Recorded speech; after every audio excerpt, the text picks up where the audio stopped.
Assalamualaikum semuanya. Apa kabar kalian? Semoga dalam keadaan sehat dan dilancarkan rezekinya oleh Allah. Amin ya robbal alamin. Alkisah suatu hari Abu Nawas mondar-mandir kebingungan, disebabkan dia hanya punya waktu 3 hari lagi hanya untuk melunasi semua hutang-hutangnya. Jika tidak mampu melunasinya, dipastikan Abu Nawas akan dipenjara dan aset hartanya akan disita oleh kerajaan Khalifah Harun al-Rasyid. Abu Nawas harus mencari akal agar aset hartanya yang tersisa tidak disita oleh pengadilan kerajaan. Selama 3 hari 3 malam, Abu Nawas tidak bisa tidur dan tidak bisa makan. Dia berpikir sepanjang hari dan sepanjang malam. Menjelang hari yang ketiga, Abu Nawas berteriak lantang, "Aku punya akal!" Pakik Abu Nawas kegirangan. Abu Nawas segera menemui istrinya dan menceritakan ide cemerlangnya. Apa kamu sudah gila?" Pakik istri Abu Nawas terperanjat kaget. Abu Nawas membiarkan keterperanjatan istrinya hanya dengan senyum. Kemudian Abu Nawas membisikkan sesuatu ke telinga istrinya, diiringi serengai senyum sang istri penuh pemahaman. "Baiklah, kalau begitu maumu, aku menurut saja," ujar istrinya mengangguk-angguk. Keesokan harinya, Abu Nawas dipanggil dan dihadapkan di depan persidangan. Khalifah Harun al-Rasyid sendiri yang menjadi hakimnya.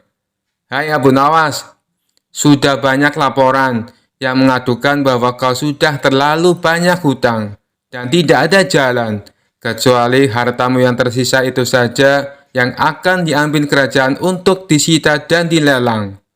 Sekarang sebutkan aset harta kekayaan apalagi yang masih tersisa, rumah, tanah, kebun, ternak, atau toko?" tanya sang khalifah. "Maafkan hamba, duhai baginda raja yang bijak. Hamba tidak memiliki semua yang baginda sebutkan itu. Hamba sekarang telah pailit dan jatuh miskin," ujar Abu Nawas memelas penuh rasa iba. "Kau jangan berbohong, wahai Abu Nawas. Pihak penuntut umum kerajaan telah mendata semua asetmu yang masih tersisa, dan itu akan kami sita sebagai jaminan," tegas sang khalifah. "Benar baginda, hamba tidak berbohong. Aset kekayaan itu sudah bukan milik hamba lagi. Hamba sudah tidak punya apa-apa lagi untuk disita." "Apa maksudmu, wahai Abu Nawas? Kau jangan mempermainkan persidangan mulia ini. Berkata jujurlah, sebab jika tidak kau akan dikenakan sanksi yang lebih berat lagi." "Benar baginda, hamba tidak berdusta. Tadi malam, setelah mengetahui hamba tidak mampu lagi melunasi hutang-hutang hamba yang dibeban pengadilan, lalu istri hamba meminta hamba untuk menceraikannya. Dan dia meminta agar semua aset harta kekayaan diserahkan atas nama istri hamba. Hamba pun telah menyerahkan semua tanpa tersisa. Dan sekarang hamba tak memiliki apa-apa lagi untuk disita." Sang khalifah termenung. Dia memberikan bahwa apa yang dilakukan oleh Abu Nawas benar adanya. Bahkan menurut peraturan undang-undang kerajaan, apabila seseorang sudah jatuh bangkrut dan dinyatakan pailit, maka segala tuntutan hutang-hutangnya dibebaskan oleh kerajaan. Istri Abu Nawas serta saksi-saksinya pun dihadirkan untuk bersaksi, sebagaimana kesaksian Abu Nawas. Dan benar adanya, Abu Nawas telah menceraikan istrinya, dan ia pun telah menyerahkan aset kekayaannya pada istrinya. Walhasil, akhirnya keputusan sidang memutuskan bahwa Abu Nawas dilepaskan dari segala tuntutan hutang. Setelah diketok palu, Abu Nawas segera menggandeng bahu istrinya. Orang-orang pun terheran-heran dan bertanya, mau kemana dia membawa istrinya. Abu Nawas dengan santai menjawabnya, "Aku ingin mengajaknya rujuk kembali." Sang khalifah dan semua hadirin yang hadir hanya bisa menggeleng-geleng kepala melihat kecerdasan si Abu Nawas melepaskan diri dari hutang serta ancaman sitaan harta dari pengadilan kerajaan. Kisah selanjutnya. Dikisahkan suatu hari Abu Nawas memutuskan untuk memesan baju baru ke tukang jahit favoritnya. Dia adalah Tuan Jaya. Namun sejak awal Abu Nawas sudah tahu reputasi Tuan Jaya yang terkenal sebagai tukang jahit yang ceroboh. Abu Nawas dengan senyum ceria datang ke tempat Tuan Jaya dan berkata, "Tuan Jaya, saya ingin baju yang istimewa yang bisa membuat saya terlihat lebih tampan dan pintar. Bisa dibuatkan?" Tuan Jaya yang tahu dirinya tidak begitu mahir dalam membuat baju istimewa hanya mengangguk ragu-ragu. "Tentu Tuan Abu Nawas, saya akan berikan yang terbaik." Beberapa hari kemudian, Abu Nawas datang untuk mengambil baju yang sudah jadi. Begitu melihat hasilnya, Abu Nawas terkejut. Bajunya terlihat aneh, lengan kanan lebih pendek dari lengan kiri, dan kancingnya tampak terpasang sembarangan. Abu Nawas tidak bisa menahan tawanya. "Wah, Tuan Jaya, ini bukan baju, tapi karya seni yang sangat unik. Saya belum pernah melihat baju seaneh ini sebelumnya." Tuan Jaya merasa agak malu dan berkata, "Maaf ya Tuan Abu Nawas, mungkin ini adalah inovasi baru saya dalam dunia fashion." Abu Nawas dengan santai menjawab, "Tuan Jaya, Anda memang seorang pelopor fashion yang luar biasa. Mungkin nanti ini akan menjadi tren di seluruh negeri." Baju penuh kreativitas dari Tuan Jaya.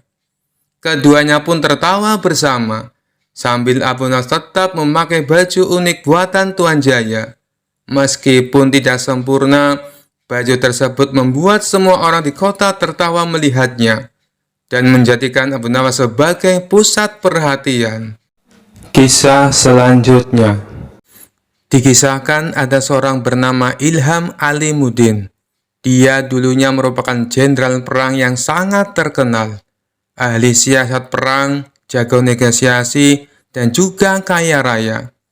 Tapi karir berperangnya terhenti setelah mengalami kelumpuhan saat memimpin perang melawan Bizantium. Tidak berselang lama, anak istrinya juga ikut terbunuh. Ia pun akhirnya memilih untuk pensiun menjadi tentara. Sang jenderal ini hidup sendirian dengan kekayaannya yang berlimpah. Meskipun sudah tua dan menderita kelumpuhan, naluri menantang orang masih melekat dalam diri sang jenderal. Tapi kali ini bukan menantang adu kekuatan fisik, melainkan adu kekuatan pikiran. Tampaknya ia bukan hanya ingin dikenal sebagai jenderal perang, tetapi ia juga ingin dikenal sebagai tokoh paling cerdik dan pandai di kota Baghdad. Untuk itulah, dia tak segan-segan memberikan banyak hadiah bagi siapa saja yang bisa menjawab teka-tekinya. Sampai hari ini, sudah 100 orang yang lebih yang dia tantang. Namun tak satu pun dari mereka yang berhasil mengalahkannya. Total pertanyaan yang diajukan jenderal ada 3. Tapi yang unik dari permainan ini, apabila berhasil menjawab soal pertama dan kedua, tetapi gagal menjawab pertanyaan ketiga, maka semua hadiahnya menjadi gugur. Hal inilah yang membuat orang-orang kesal dengan sang jenderal. "Aku kesal dengan sang jenderal yang lumpuh itu," kata seseorang kepada kawannya. "Pertanyaan pertama dan kedua berhasil aku jawab dengan benar. Tapi pas pertanyaan ketiga, dia tanya, siapakah malaikat yang menyiksa manusia? Langsung saja aku jawab malaikat Malik. Dia bilang jawabanku itu katanya salah." "Loh, bukannya jawabanmu itu benar?" tanya kawannya heran. Kamu juga salah. Aku kira kamu pintar. Yang benar itu malaikat Zabaniyah. Malaikat-malaikat hanya penjaga neraka," timpal orang tersebut kepada kawannya. Suatu hari, datanglah seorang pemuda ke rumah sang jenderal. Pemuda ini sangat terkenal pandai dan cerdik di kotanya. Ia menerima tantangan sang jenderal untuk menjawab teka-tekinya. Namun seperti tamu-tamu yang lainnya, pemuda itu gagal mengalahkan sang jenderal. Karena kesal dan kecewa, pemuda itu pun berkata, "Wahai jenderal, apakah Tuan berani menantang Abu Nawas?" "Wah, ide bagus itu. Sampaikan kepada Abu Nawas, saya menantang dia." Maka pergilah pemuda itu ke rumah Abu Nawas dan menyampaikan tantangan tebal dari sang jenderal. Sementara sang jenderal menyiapkan materi yang lain dari biasanya. Bisa dibilang kali ini teka-tekinya sangat sulit dipecahkan. Itu karena mengingat reputasi Abu Nawas adalah pujangga yang cerdik dan mempunyai 1001 akal. Oleh karenanya, sang jenderal sangat berhati-hati dan tidak sembarangan dalam membuat pertanyaan. Esok harinya, datanglah Abu Nawas ke rumah sang jenderal. "Silakan masuk Abu Nawas," sambut sang jenderal kepada Abu Nawas. Ternyata sang jenderal telah menyiapkan hidangan untuk tamu istimewanya itu. Setelah selesai makan dan minum, sang jenderal tanpa basa-basi mengutarakan niatnya. "Begini Abu Nawas, saya ada 3 pertanyaan untuk kamu. Kalau kamu bisa menjawabnya, dan ini khusus untuk kamu, hadiahnya akan saya tambah 2 kali lipat. Bukan 100.000 dirham, tetapi 200.000 dirham."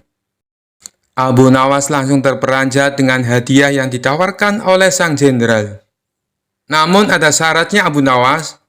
Kalau kamu tidak bisa menjawab semua pertanyaanku, sebagai hukumannya kamu harus berpidato di depan umum. Kalau aku adalah orang yang paling pintar di kota Baghdad," ucap sang jenderal kepada Abu Nawas. Tanpa menunggu lama, Abu Nawas langsung mengiyakan tawaran sang jenderal. "Baiklah Abu Nawas, sekarang kita mulai saja," sahut sang jenderal. "Tapi sebelumnya tutup matamu dengan kain ini, dan engkau harus menggendongku karena aku akan mengajakmu ke suatu tempat."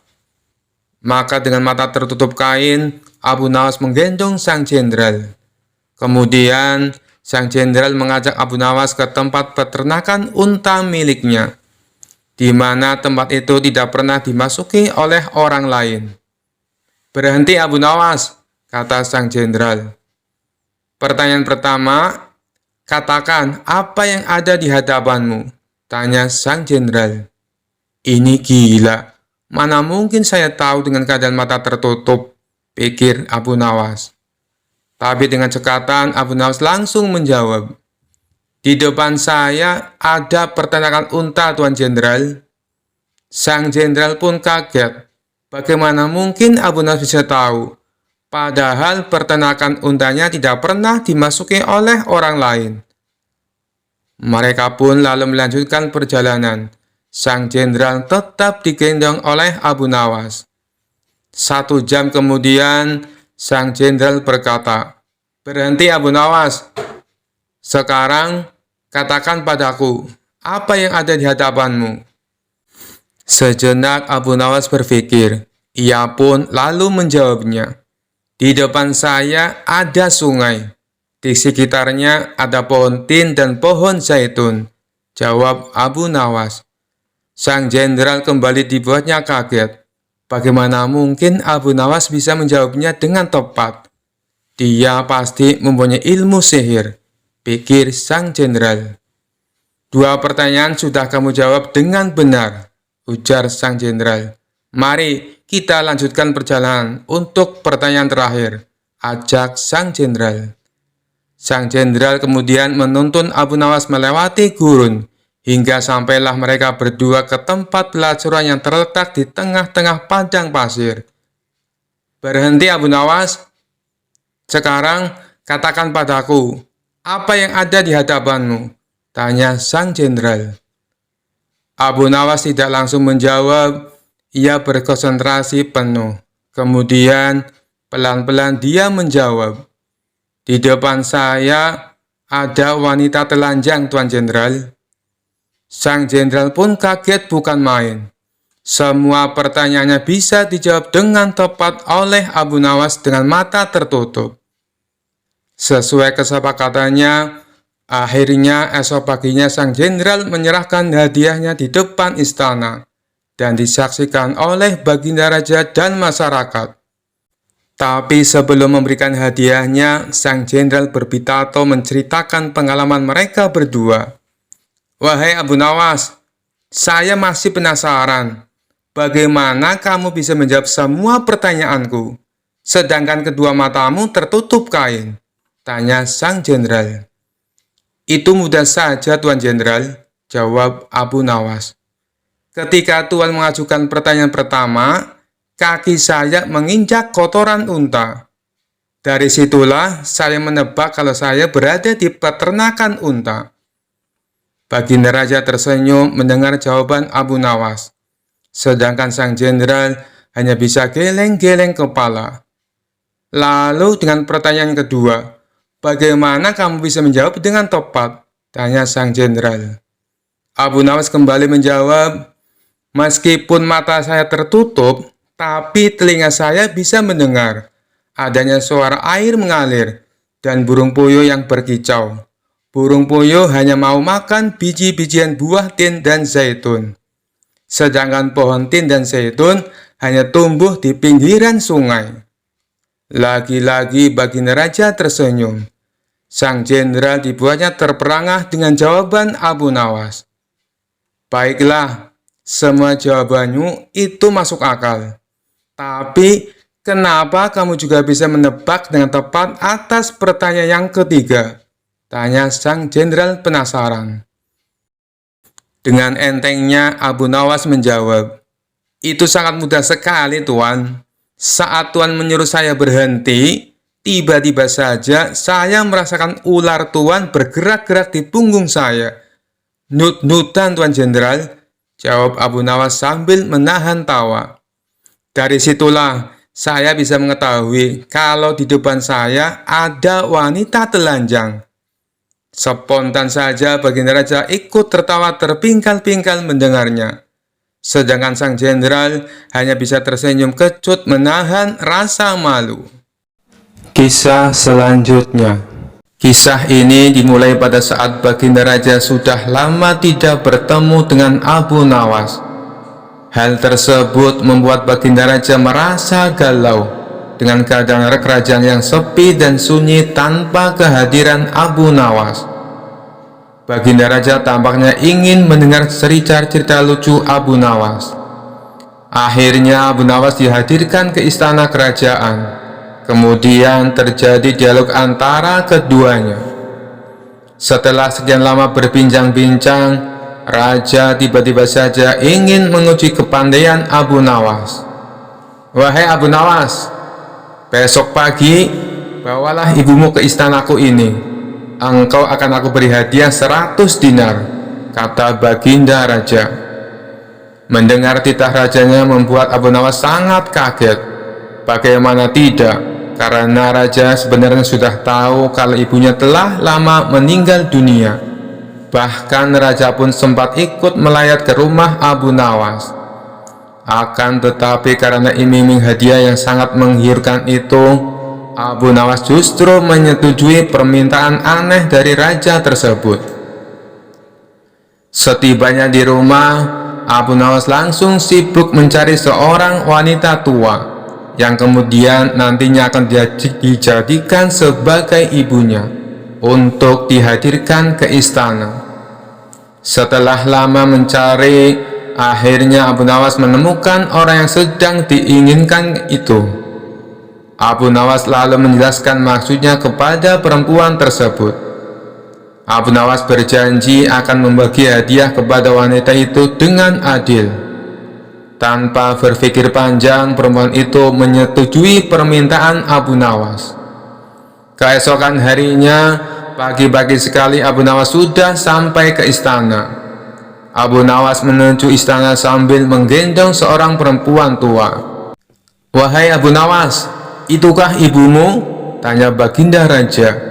"Benar, Tuanku yang mulia, ini adalah ibuku. Beliau sudah tua dan kakinya lemah, sehingga hamba harus menggendongnya ke istana. Tutur Abu Nawas. Apakah engkau ibunya Abu Nawas?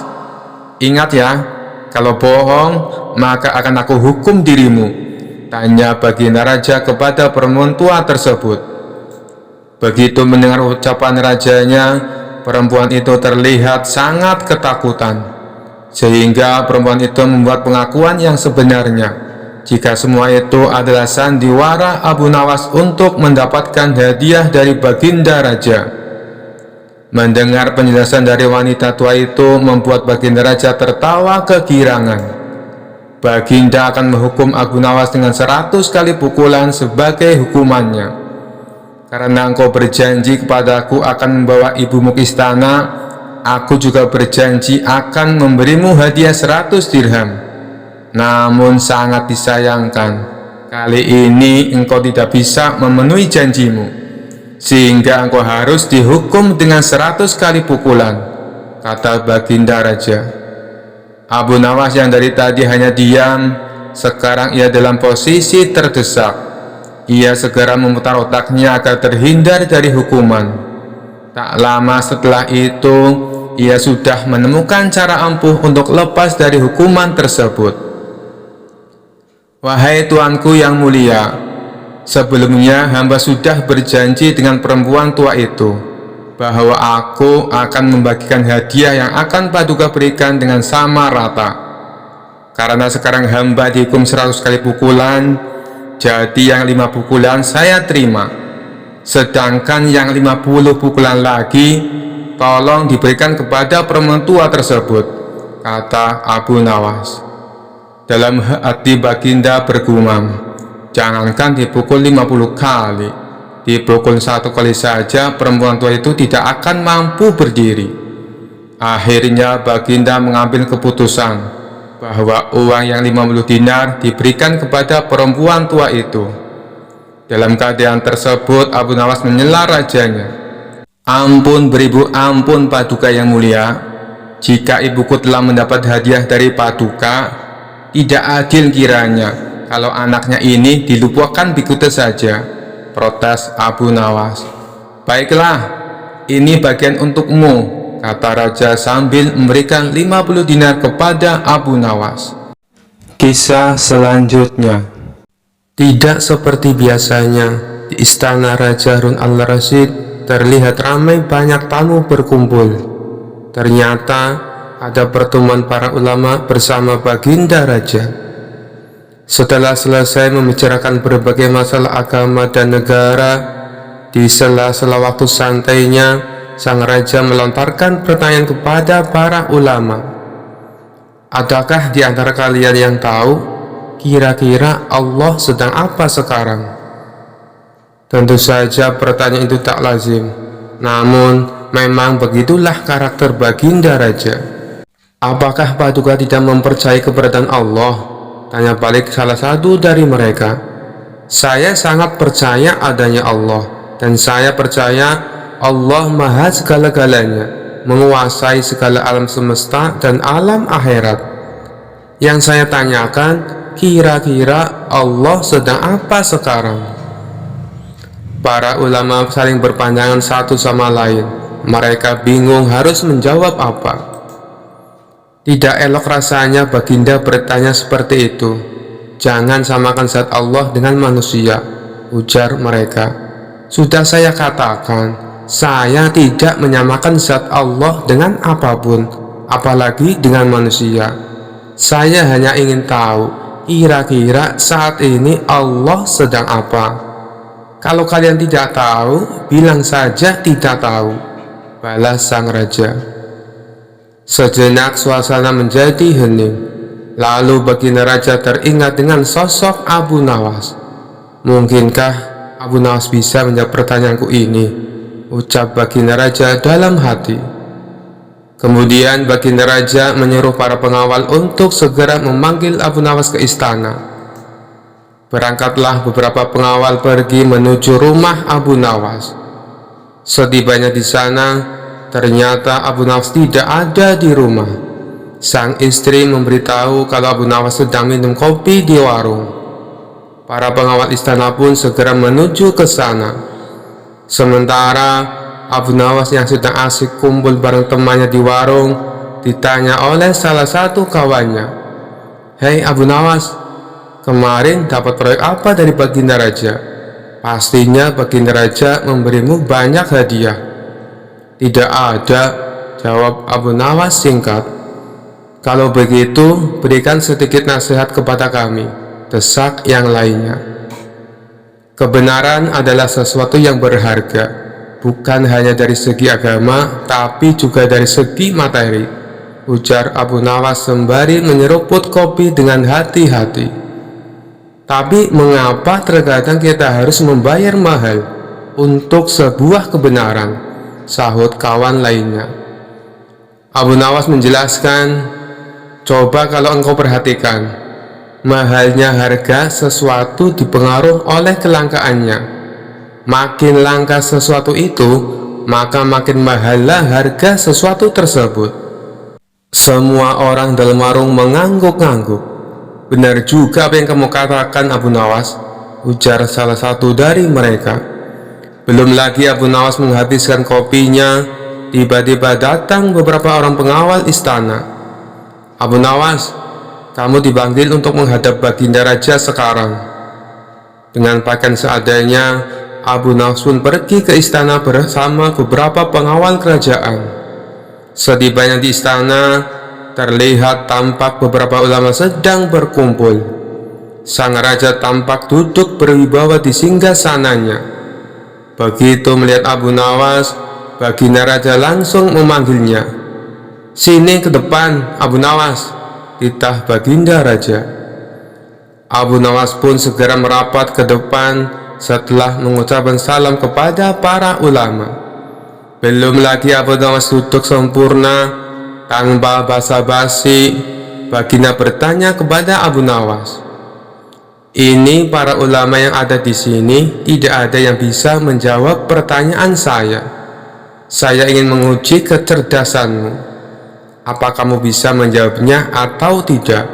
kata Baginda Raja kepada Abu Nawas. "Wahai Paduka yang mulia, bukankah beliau-beliau ini adalah ulama yang berilmu agama tinggi, sedangkan hamba hanyalah orang biasa.